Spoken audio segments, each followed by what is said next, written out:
Quand l'arche a été finie, le Créateur donna l'ordre à Noé de faire monter un couple de chaque animal, deux par deux. Et c'est arrivé.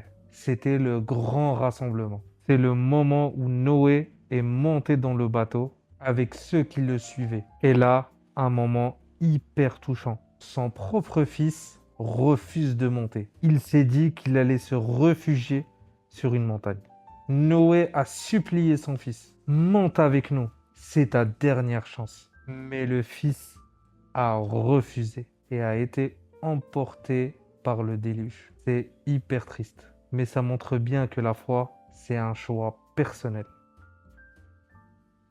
C'est là que le déluge a commencé. Les eaux sont sorties de la terre et le ciel s'est mis à pleuvoir comme jamais. Tout a été englouti. La terre entière a été recouverte. Seule l'arche de Noé flottait sur l'eau. C'était une période de silence et d'attente. Ils sont restés sur l'arche pendant super longtemps, à l'abri du chaos. Un jour, l'ordre est arrivé du Créateur. Ô terre, absorbe ton eau. Ô ciel, arrête de pleuvoir. Les eaux ont commencé à se retirer et l'arche a fini par se poser sur une montagne, le mont El Joudi.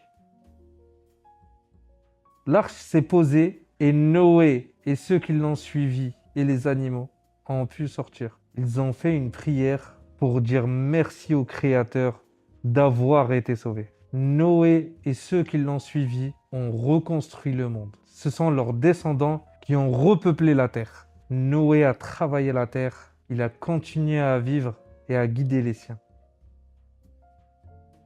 Noé a vécu une vie super longue. Quand il a senti sa fin approcher, ses petits-enfants l'ont entouré et lui ont demandé un dernier conseil. Noé alors partage une sagesse simple et puissante. Soyez toujours reconnaissant envers le Créateur. Ne vous croyez jamais supérieur. N'adorez rien d'autre que lui. Le monde est une bénédiction. Ne l'oubliez jamais. Après ces mots, il est mort paisiblement.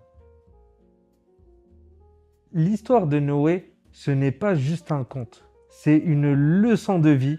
Elle nous apprend la patience, la foi quand personne ne te comprend et la force de caractère. Noé nous montre que même si tout le monde est contre toi, si tu as une raison de te battre, tu peux tout changer. Il n'a pas seulement sauvé des vies, il a sauvé l'idée même de l'espoir. Alors, ça vous parle? Dites-moi en commentaire ce que vous tirez de cette histoire. Lâchez un like si ça vous a plu et abonnez-vous pour plus de vidéos.